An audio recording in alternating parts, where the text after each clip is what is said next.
and welcome to the Healthy Leads podcast. My name is Courtney, and I'm joined by Max. Our podcast, for those of you who are new, is all about cutting through the marketing noise and providing real strategies that actually work. Our whole mantra here is real strategies for better leads for a healthier business.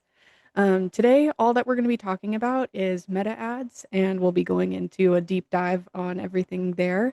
But I thought that we could kind of start with just recent marketing and tech news today. So Max, I'm just curious, are you a chat GPT kind of guy, or what's kind of your AI tool of choice? Oh yeah. Yeah. First of all, hello everyone. Happy to see everyone and again share all my knowledge and expertise. I'm kind of using the ChatGPT on a daily basis, and I believe that uh, in the current age, with all of this, I mean, with all of these new updates, Mhm. artificial intelligence, and all of these tools, it's really hard to be a step ahead of all of the competition. So you have to use all these tools. So I would say Mhm. that the ChatGPT and other AI tools are kind of irreplaceable partners, and maybe I could say the full house employee for myself. Yeah. Yeah. Um, so ChatGPT 5 just was rolled out back in the beginning of August. And its whole thing has been, it's obviously faster, it's smarter than it was before. And like think the biggest thing that it's kind of touted out for with this new update was reducing the hallucinations. Hmm. And I've definitely seen an improvement there. It was always kind of painful to like read through some of what ChatGPT was spitting out, and I was just like, where'd you get that, dude? Yeah. um, are you seeing like any big changes with it? Are you liking the updates? Are there things that you want to see in the future from ChatGPT or OpenAI? Yeah, with every new version of the ChatGPT, of course, it's becoming smarter and smarter. It can analyze the bigger data, more information at the same time. Frankly speaking, like from the beginning, when I updated from the ChatGPT 4 point something to 5, Mm-hmm. it screwed a little bit all my algorithms because I Yeah. educated the previous version, so I had to re-educate the ChatGPT. But now everything's good. It's working great. So everything is good. But again, we should remember that the ChatGPT, this is just our assistant, not the Mm-hmm. complete.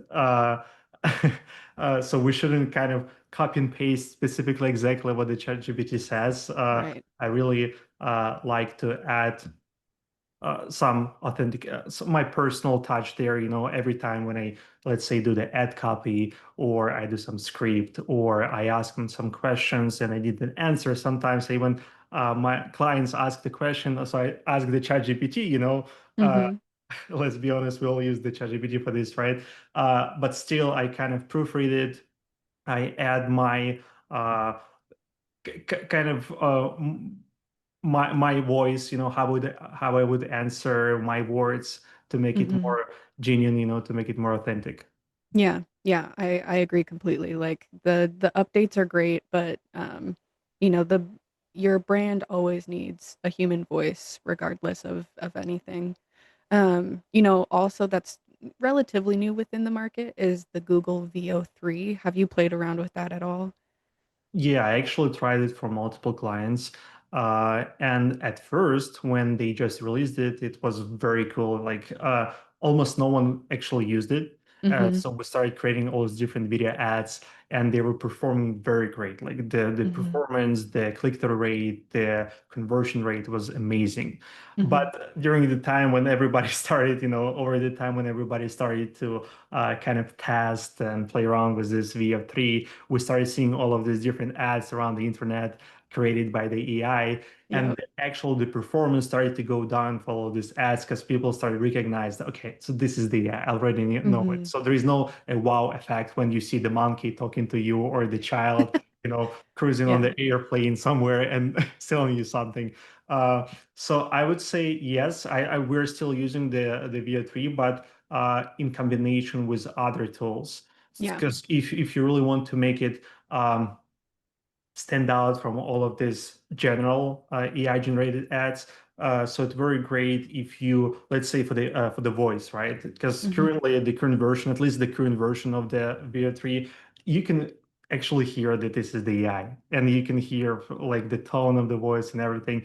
However, like the app like 11 Labs allows you to create more unique, more human-like Mhm. voice. So it's great. Let's say if you generate the video through the video tree, and then you just combine it with the voiceover that you generate from 11 Labs or any other similar AI voice generation generator. And this is kind of when you combine it, it looks more, I mean, it looks better, it looks more genuine, it looks not like as an AI. You still see that it's Yeah. AI, but it's not very, obvious.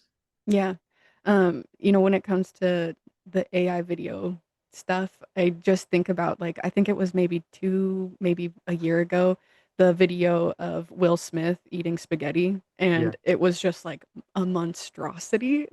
And Yeah. then now though, it you can make videos just the same thing of like Will Smith eating spaghetti and it looks so real.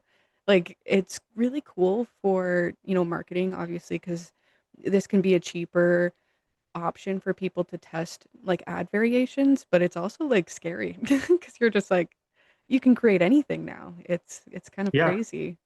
Yeah, and I definitely think that they need to add some restrictions, and they're actually Mhm. working on this, and even the government is involved in all of this, so they can recognize if you're using AI, so you can replicate some person, to to use this person to sell your stuff or whatever. Right.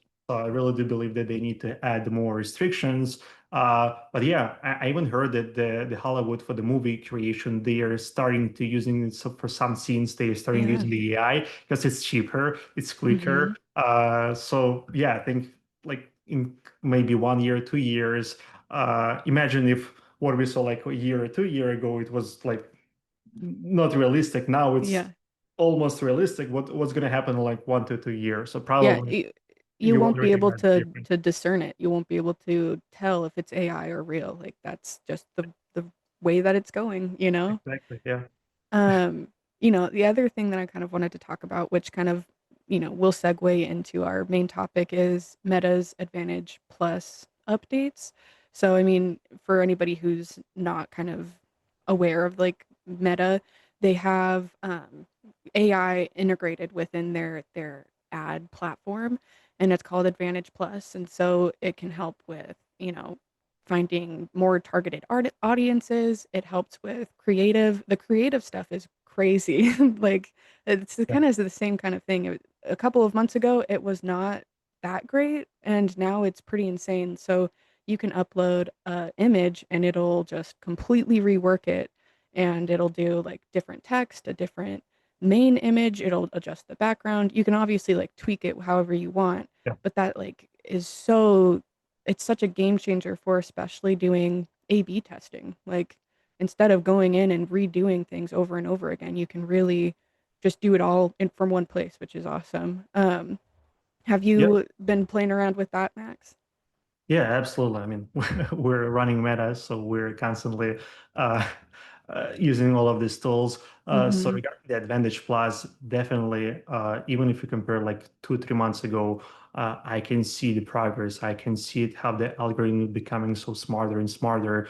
And before, I mean, not maybe 3 months ago, but like 6 months ago, I wouldn't start the new campaign in the new ads manager Mhm. with the Advantage Plus. Probably I Mhm. would educate the algorithm, to show them the examples of the good customers. But now, in combination, of course, with the detailed targeting campaigns, I do Mhm. launch the Advantage Plus with the broad open targeting, just allowing the Meta do its magic, and try Yeah. to find the right ideal client for the business.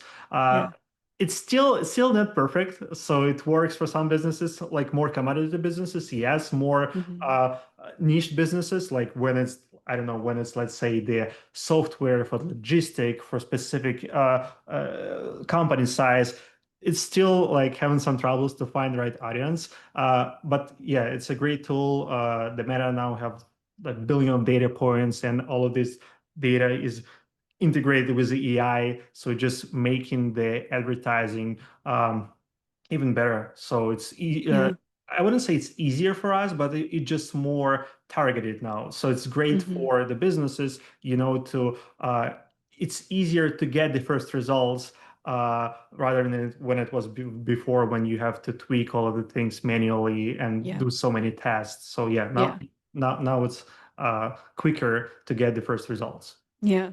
I think overall, just with everything that we just kind of talked about is AI is awesome and it definitely helps, but double check your work with it. It's not perfect. It's not there yet. It probably will be in, even just a year from now, it'll be a completely different ball game. Um, but yeah, I think that's a great segue into our main topic, which just is all about meta ads. Yeah. So I thought we could kind of start off the conversation. I think that sometimes when people think about advertising on Meta, they think of boosting. And I think that there's obviously a conversation to be had there of there's a very different realm. Boosting is not the same as actually running targeted ad campaigns within their ad manager. Oh, yeah. Like everybody who owns a business Facebook page, what boosting is because every time that you post something, it just slams it in your face. Like, do you want to boost this? Do you want to boost Yeah. this? And I think that it does get the bad rap of just like wasting money on likes. But there's still a strategy in there. So I thought we could kind of start off with like when can boosting be strategic for businesses? Hmm. Yeah, sure. So the only scenario where we recommend the boosting if you're very, very limited on the budget and Hmm. you're not able to hire the professional who can set up the campaign with all this manual work combined with AI and all of these tools.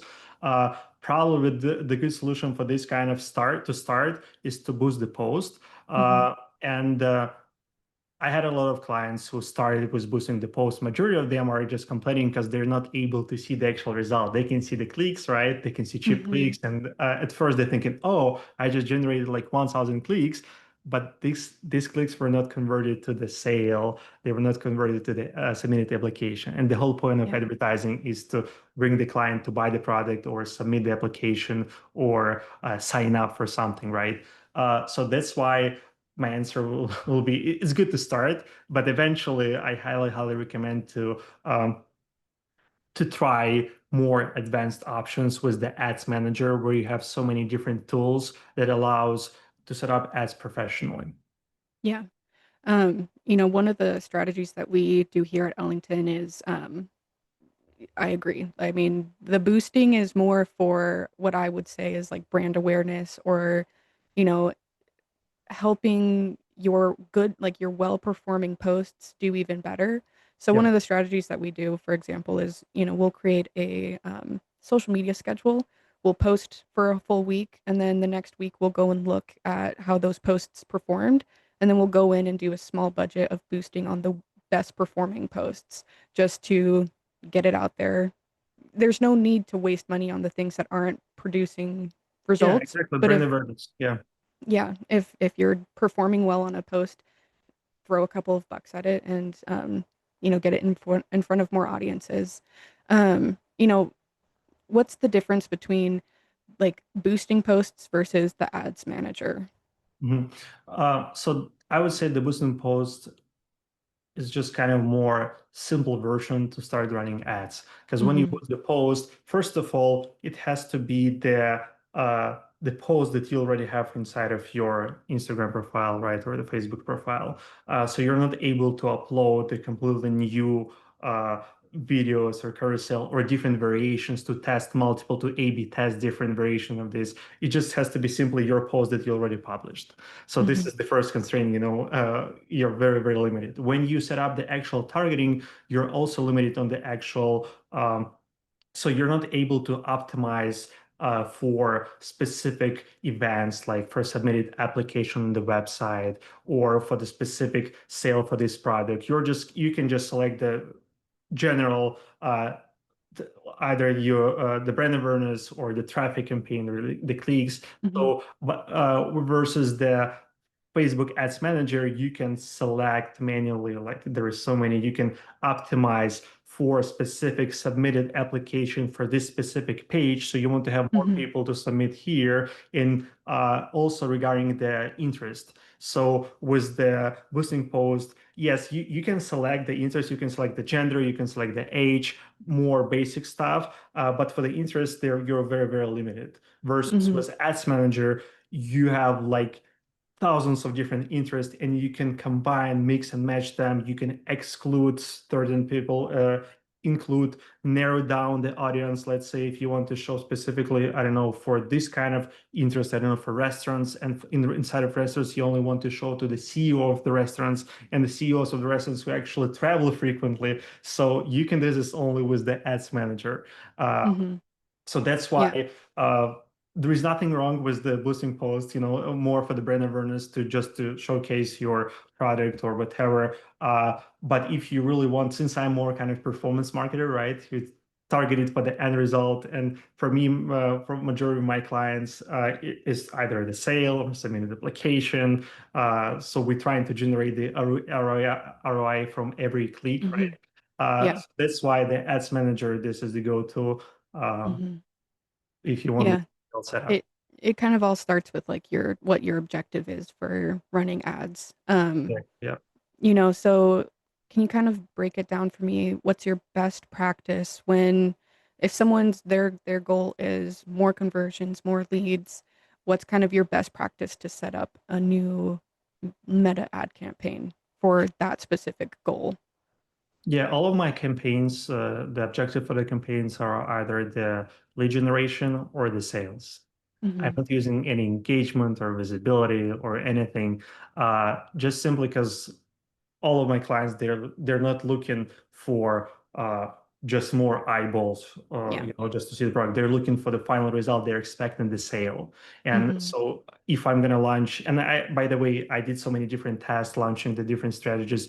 Let's say launching the awareness campaign, trying to generate sales, and almost every time it just failed because again, algorithm of the Facebook algorithm is also very smart. So when you're pointing saying, hey, I want this to be optimized for sales, so it started to showing your ad to people who are actually already showed in their history somewhere with Facebook or in the internet, they made Hmm. purchases through Facebook, that they already filled out the forms. So that's why you have the higher chance that they will opt in and your ad will resonate and they will purchase or they will submit the application. Hmm. Versus when it's brand awareness, it's just showing to people who are, sitting in social medias and Facebook and Instagram and just scrolling the news feed. Yeah, some of them might convert, but this is very, very low percent.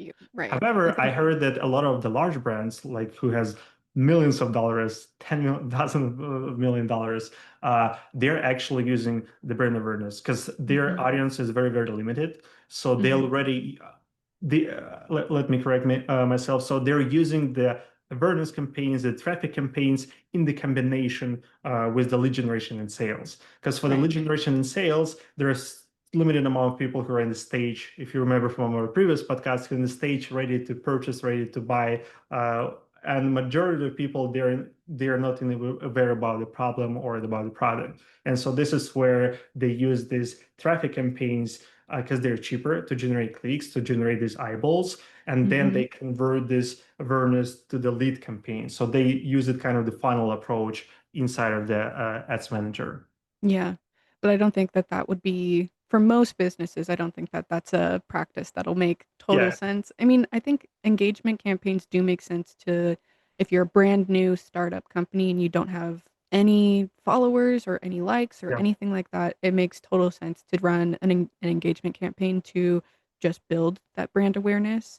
Um, but yeah, for most people, choosing lead generation or conversions as your main target goal is more valuable for your ROI. Okay, and let me share with you guys like how it actually looks like. So when you just start the new campaign, the Facebook allows you to select this different variations of objectives, right? The campaign objective.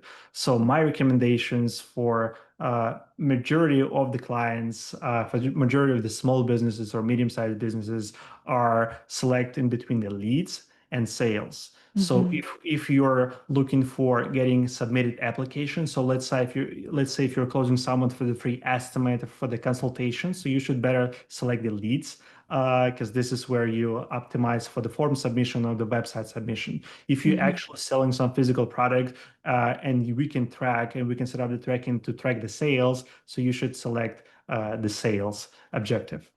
Yeah. Kind of we kind of talked a little bit about targeting there for a second. So, um, where do you kind of start with targeting? Like, what are your best practices? Do you mean the campaign type Mm, or like like the interest? for your actual audience. So typically, it really depends on the client whether they already have the established account when they Hmm. have some history running ads, or if this is the new account. Because if they already typically if they already have some clients, if they already have some business, the easiest way for us to find similar people is to launch the lookalike audience, right? Lookalike campaigns where we, again, this is the lead generation, the sales campaigns with the sales objective, where we upload the list of people who are already purchased. So we're saying Facebook or Instagram, hey, this is our ideal client profile. Please find me similar people. So Hmm. typically, this is one of the strategies that we start if we have this list. The second strategy, of course, this is the interest. And to start with, it really depends on the budget, because if you have more budget, we test more things from the beginning. But if you're limited in the budget, we just launch the general campaign with the main interest categories Hmm. without very niched breakdown. Because again, first we don't want to limit the Facebook, especially with all these AI algorithms from the beginning if you're limited on the budget. So we're just allowing the Facebook to do its work, to do its magic, and find us the right people by showing who is the right person for us to Hmm. who's our ideal client. And of You, you, s- course, the retargeting campaigns, if again, if this is the established account, we add the retargeting campaigns to make sure that the people who saw our ad, but for some reason they're not converted, we are chasing them with different ad variations, showing them the social proof, the reviews, maybe even giving them some special offer, maybe some little discount or free buy one get, I don't know, 20% off for the next one or something, just to make them convert. mhm. I was curious. So if you're using a like a customer list to retarget, are you using the Advantage Plus retargeting to pull in new audiences even with the customer list? Yes. If this is the lookalike, if this is not retargeting campaigns, Hmm. we are using the Advantage Plus. If this is the solely retarget campaigns, we're not using Advantage Plus, because if we will check this mark Advantage Plus, and we use the retarget, it means that it will start finding new people, not Right. necessarily ones who already saw your ad, but similar people. And Hmm. the whole strategy with the retargeting is to show to the people who already saw your ad, who already interacted with your website, with your social media, because they already had, I don't know, one, two, three touch points, and maybe they need Yeah. like two more in order to convert. And this is the whole Yeah. point of retargeting. But for the sales campaigns, the interest campaigns, the lookalike campaigns, yes, we definitely started using the Advantage Plus, because it just helps. Why not to use the AI, all this power to generate more qualified leads? And so regarding the Advantage Plus, let me actually show you the different variations uh, that you have and you can use on this sample account. So basically, when you start, you will see that right now the Facebook mainly they push for the Advantage Plus from the beginning, and probably this is your go-to option if you don't have too much knowledge, because typically the expert this switch to the original audience options, because it allows us to have more flexibility, in terms of what kind of audience, to narrow down the audience, to remove the certain suggestions that certain audiences where we don't want to show our ads to. But if you just start, the Advantage Plus, this is a good thing. But please keep in mind that when you add the audiences here, uh, this is not the hard boundaries. With Hmm. Advantage Plus, when you add the new targeting, when you add the new options, this is just the recommendations for Facebook let's say in this case, this is the yacht sale company, right? So in this case, we just give the recommendation. Okay, so we want to target people who are interested in general yacht watercraft category, right? But the Facebook can start showing your ad to different categories as well if Facebook believes that this is the best audience to show your ad to. However, Mhm. if you switch to the regional and you see they're kind of protecting you from that because this is more advanced option with more features. But typically, we use the more details. So in this case, you can uh, you can include and define further the audience. So let's say if you want to show to people who are in yacht watercraft, but at the same time they're frequently traveling, and at the same time uh, their household income, let's do like that, Mhm. is top 5%. So we're trying to target the wealthy people, right, who are interested in yachts, who are traveling a lot. Probably they're the CEOs of the companies or the owners, and they're living in the top 5% of household zip codes. So this is the actually what Facebook allows you to do when you are when you are manually trying to target all, people who you want to target to. And of course, you're not able to select so many different options uh, with the boosting post Mhm. if you're inside of Instagram. Yeah. Yeah, I guess With this as well, so would you say that like when you have the Advantage Plus on, it's more of using what you're giving it as a suggestion, whereas when you have it off, those are kind of like the hard boundary rules that it's going to try and stick within? yes, yes. So if it's Advantage Plus, this is just the recommendation. Mhm. But when it's the manual campaign, this is where you uh, this is where you kind of put a little more hard boundaries. But lately, I see that for some of the ads manager, Facebook actually started to removing the ability to turn Turn it off off. the Yeah. Advantage Plus. Uh, Yeah. so that's why probably in a couple months we will see that all of the campaigns will be with Advantage Plus. But again, Mhm. there is nothing wrong as long as you can show the Facebook more detailed audience that you Yeah. want to target. Yeah. Uh, yep. Yeah.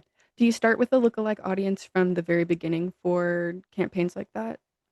If we have the good list of amount of clients. So the Facebook says that it's enough for them to have at least like 100 people, identified people who match the profile inside of Facebook Mhm. to use it for lookalike audience. But I prefer, and I typically tell my customers that it's better to start if we have at least like 500 to 1000 just to have more data to Facebook. Because again, this is the algorithm. So the more data you feed to algorithm, the more correct data. So the quicker you will get the right results.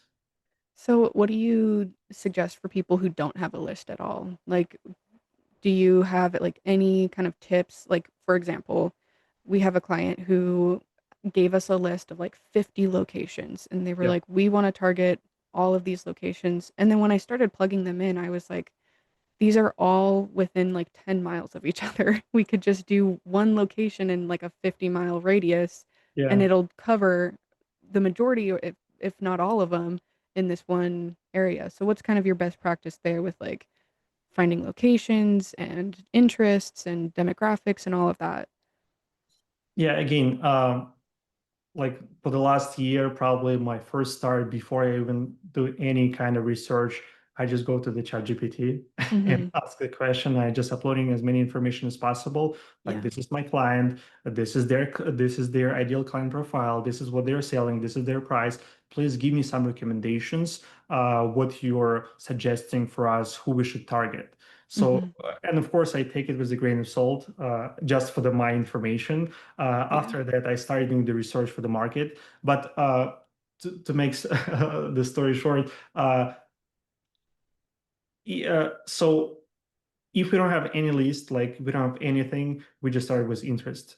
Because Mhm. again, even by the right combination of interest targeting, we can still show the ad to the right person. The Mhm. lookalike, this is just the type of to narrow it down, but with interest, like I said, we can narrow down the owner of this business or people who live in this area with this demographic, with this income level, with this. So there is so many different settings that we can use to show to the right person. So that's why before we start any advertising, we do the kind of we lay out the ideal client profile to Mhm. understand like who's our ideal clients. So we can now, based on that, think, okay, so what is the interest, what they might be interested in, where do they spend their time, like what are their habits. However, there are also other strategies that you can use, let's say, and mainly it works for the B2B businesses, but you can actually find a list of companies who are I don't know, this is B2B, and let's say if you're targeting logistics, right? You're targeting logistic providers, you can just find a list of logistic providers and use this list as the lookalike, because this is Mhm. specifically people who are in this industry. It's not going to be very accurate because, again, you're taking this information from the internet, right? So it probably is not going to be the decision makers when you take these emails or the phone numbers, but still, it's some information, some data to start with if you don't have anything like at all. Yeah. Yeah. No, that's all great. So that kind of goes over like the targeting for a campaign. We kind of talked about the objective of a campaign. So I think, the next kind of step when you're going through would be that creative process, right? So using copy and visuals to actually attract in your ideal people and then also repel the wrong ones that you don't want. Um, so I was hoping that maybe Max, you could kind of show us the ad library as a resource. And then for those of you who weren't able to join our last podcast, we dove into the ads library and we showed a couple of samples of really well performing ads. And this is a great resource for you to look at what your competitors are doing and kind of see how you can do what they're doing better. Um, yeah, so if you could show us that and then just maybe show us how to Yeah, look yeah, around. sure, absolutely. And actually, the Ads Library, this is also one of the tools that we shared in the last podcast, as you mentioned, that I always use. Like before starting any ads, I'm kind of checking all of the competition to see what they're doing, and I'm gonna share now the strategy that I use to kind of identify the ads that are probably performing better than others based on the data. So, do you have any industry in mind that you want to? And by the way, yeah, so this is the ad library, so you guys can access it if you have the Facebook account. So you don't need any specific credentials or purchase Mhm. any subscription. So, do you have any category industry in mind that you want us to check? Let's just check out like plumbing. Sure. Yeah, absolutely. Uh, so we can actually search here by the competition, and this is what I typically do. So I first on the onboarding call with the client, right? We ask who's your main competitors, and when they tell us who are their main competitors, so we actually start checking like what they're doing in terms of advertising. Mhm. Other advertising for the plumbers, probably the largest companies are Mr. Ruther Plumbing, right? Or maybe some of the local, but we can start with the Mr. Ruther Plumbing, right? As an example. Uh, so here we can see all of their ads that they're running, all of their descriptions to see whether they are trying to convert them through the phone call or through the submitted application. And by the way, guys, you see little extra elements here because I have the widget that I use. I'm gonna show it later also. That helps me in the search process. But basically, yeah, you can just see all of these different ads. And so the way how you should filter them out, let's say if you are not specifically looking for the specific company, right? We're just looking for the plumbing service to see any company who's advertising online. So the my go-to strategy. So first thing, I make sure that if you can see here the filter, I'm making sure that I check in only the active ads. And on top of that, I'm also filtering by not the recent active ads, but the ads that are active, let's say, for at least a month or for at least for 2 weeks. So how does it help me? It means that, let's say, if the plumbing company is running ads, this specific ad for at least 1 month, it means that this probably is profitable for them because they also have the marketing agency that they're analyzing numbers. So at least we can filter out the ones that are not active. In case if your industry you don't see too many different ads, in this case, yes, you can review also the post ads. Uh, just so you just get a better idea. But in our case, the plumbing services are very, very popular. So you can see all those different ads. Somebody's running the static images, right? Somebody's running the probably ads with the I think they're partnered with the owner or some promotions, the carousel ad. And so what do you do? You just literally analyze all of these ads. What I do as an example, right? So right here, so the first company, right? The first ad here. So they're running ad.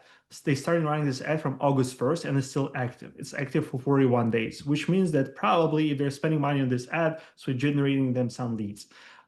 So what I do next, I check like their description. Sometimes if you don't have this tool that I have, I mean, with this tool, I can save it and I can save it to the customer folder. So just make it easier for me to later to come back to these ads and analyze them. But if needed, you can just create literally like the Google Docs file and you can just copy example ads. And what I do next, I make sure that I also so you need the tool to be able to download the actual video because sometimes it might disappear. So that's why this is where I use this tool, Ads Library. It just Mhm. helps me to save all of these different creatives by different folders. And again, this is not the advertising. You can use any other tool. This is just I'm just sharing what I use. Um, and then yeah, I just check where they land the client. Do they land them on the main page? Do they land them on the free estimate page? Just analyzing what they're doing. Like in this case, they have pretty good website, right? But they land it on the main page. I mean, I don't like Mhm. to do that. I like to, if I advertise some specific service, I like to land them to the specific service page or the free estimate page so we can eliminate all these unnecessary steps before they submit the application. And Mhm. and that's it. So basically, you just analyze it, you save them, and after that, you can use this information to come up with your own ads or to give, let's say, if you're using the designer, you can provide these ads or to the video editor or to your marketing agency or whatever.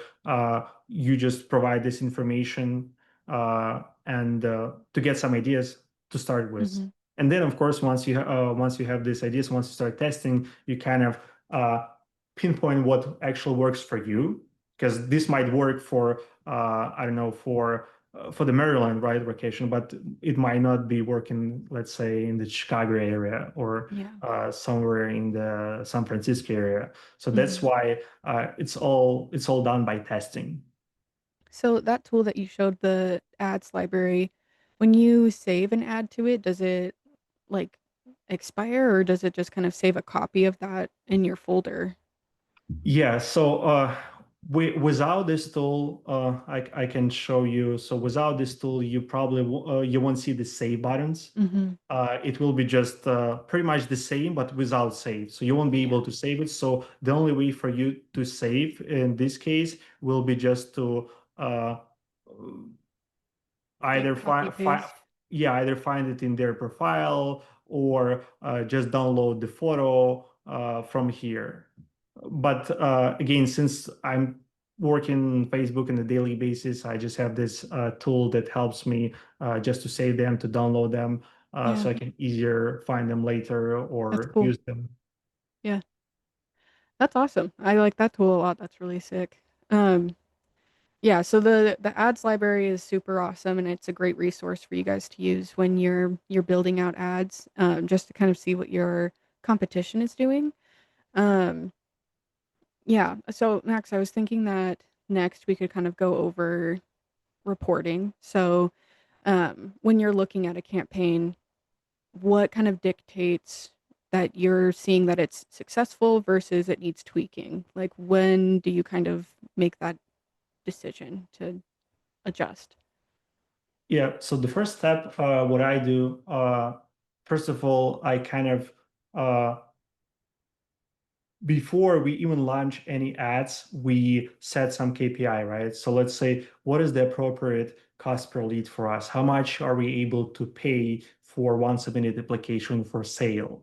Because this will be the main target for me, right? Because obviously, when you start and if this is the new account and the campaign, probably at first you will see that the results are not so great or not so like accurate, let's say for the first couple of days. But then once the system optimize, you can get better results. So to answer your question, the main I break down the parameters, the analytics by primary and the secondary. So the primary for me, this is the cost per sale, the amount of sales, if we have access to the customer, kind of the revenue and sales from each customer that we generate. We also maybe add the return on ad spend or return on investment. So these are primary data that I analyze before I check anything else. Let's say if we still don't have enough data here, of course, I start analyzing the secondary metrics. And the secondary metrics are mainly the amount of clicks, the cost per click, the CTR. If this is the video, this is the hold rate, the view-through rate, how many people actually watch your video for 50 seconds, Mhm. and so on. The amount of impressions, the cost per impression. So this is the secondary metrics that allows me to analyze even before we see the sale or we see the application, whether this ad showing some signs that it might be profitable, or maybe it makes sense just deposit without Yeah. waiting, spending extra bucks on this specific ad. Yeah. How long do you suggest people keep a campaign running for? And then, obviously, if it's performing well, do you suggest just keeping it on for as long as possible, or what's kind of your insight there? Uh, I mean, it really depends on the situation and on the customer budget and so on. But let's take multiple scenarios, right? The first scenario where you running the ads and you start generating the good results. So obviously there is no reason to turn them off, right? If it's generating the good results for you. So the only thing that we need to optimize the ads. So once we start seeing the sales, now we can start breaking this down. Okay, so we generated this sale. In general, we see that we generated sale, let's say for $100, right? $450, whatever. Then we see, okay, let's see the breakdown. Which specific placement generated for us this sale, whether it was the Facebook feed or the Facebook story or Instagram reel or something. Because there you will see that the actual sale amount was, I mean, the cost per sale was cheaper for this specific because you also spent for other placements. Then we Mhm. started to see the breakdown. Okay, so what is the gender? Was it the male, female? Actual generating was cheaper sales. Then we start seeing like the age. What is the age category? Whether the people, let's say from 18 to 24 generating sales, or solely people from like 35 to 45 are the best who generating the sales. So we accumulate this data, and of course, we use it to optimize the campaigns. Uh, uh, in the second case scenario, where you started running the ads and you for some reason you're not seeing the results, right? You just have to, and this is if we go back to the first thing that I mentioned. So you start analyzing how much you can afford to pay for one client. And my rule of thumb. So if we launch the some hypothesis for the ad, and let's say the cost per submitted application that we can afford is $100. So I ran this campaign for $200 or $250 again from the beginning, because we need the system allows some time to optimize, because maybe if we turn it off, let's say in $101, but maybe in $103 we'll generate the sale, and the next sale will be in Mhm. 150, and it will split and it will be like the cost per sale will be only like $75. Yeah. So that's why I typically it's like multiplied for 2 or 2.5, allowing it to run for some time. And Mhm. of course, it's better when you have extra budget, specifically from the beginning when you do the initial test, because and if this is the new account, you need more time for test because you're testing simultaneously you're testing the different ad creatives, the different campaign types, you're testing the different strategies, and you need budget for all of this tests. Yeah. So that's why you just to manage the expectations, I always tell my clients, so expect that from the beginning you'll spend a little more, but with all these Hmm. optimizations, once we see the results, gradually we'll start getting better in results, and typically we exceed the expectations in a couple of weeks. Yeah, absolutely. Um, and that's great too because whatever you get out of that first ad, you kind of can take into your next campaign and know how to optimize it from the beginning, and then it just keeps getting better and better and better as Yeah. you go on. Um, awesome. So, are there any other tips that you kind of want to share with meta ads? Is there anything that we didn't cover that you kind of want to make sure gets covered? Uh, Yeah, before you start running any ads, make sure that you set up the analytics. Because Mm-hmm. the inside of Facebook ads, there is an event manager. So make sure that you install the pixel on your website, because the pixel will allow for the system to optimize.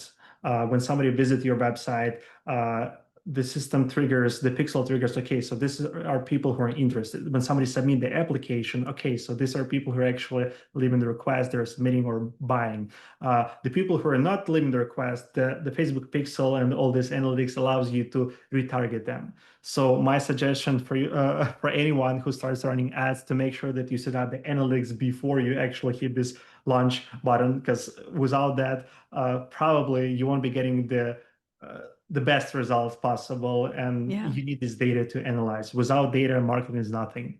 Yeah. Kind of to add to that is, you know, you can do meta ads on your own, but if you're also looking for assistance, then Ellington Digital is a great resource for you. We would love to also set up even just a free consultation to look over what you're currently doing, and we can kind of give you some tips and tricks. Um, you know, just to kind of plug that as well. It's just, if you need help, there is support out there. Even Facebook does have some like meta ads experts that you can even have calls with, and they can walk you through, what your campaign is currently performing at, and they can kind of help you optimize it. But I mean, overall, like I think meta ads are, they kind of get the rep of doing quantity over quality, but if you really dial it in, you can get really good quality leads out of meta. Um, yeah. Awesome. Thank you so much, Max. I really appreciate your time today. It's always so fun to kind of just really geek out over all of this Yeah. stuff. Yeah, thank you for joining us today. Yeah, happy to share. And to sum up again, as you mentioned, uh, let the experts do their work while you focus on what you do the best. And as a business Hmm. owner, probably you guys have so many different things to do and to focus on. So leave the marketing, leave the performance to us, because we know what we're doing. Yeah. Awesome. Yeah. Thank you guys for listening, and be sure to join us next month where, we talk more about real strategies for better leads for a healthier business. Bye. Great. Bye bye.